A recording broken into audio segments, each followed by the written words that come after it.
Hello বন্ধুরা, দেখছেন আজকে আমি একটু পটলের কোপ্তা করব। তার জন্য আমি কিছু পটল নিয়ে নিয়েছি।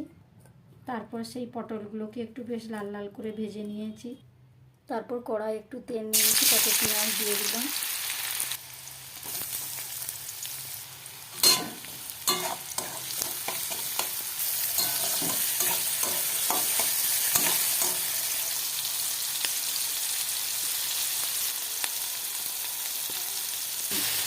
তারপর মশলাটাকে ভালো করে একটু কষিয়ে নিলাম।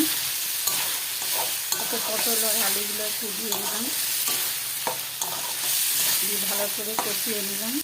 তারপর দুটো ডিমকে আমি ভুজিয়া করে রেখেছিলাম, সেইগুলো আমি এবার কড়াইয়ে দিয়ে তারপর ভালো করে সবগুলো একসঙ্গে কষে নিলাম। দিয়ে একটু তাতে জল ঢেলে দিলাম, দিয়ে বেশ ভালো করে সিদ্ধ করে নিচ্ছি।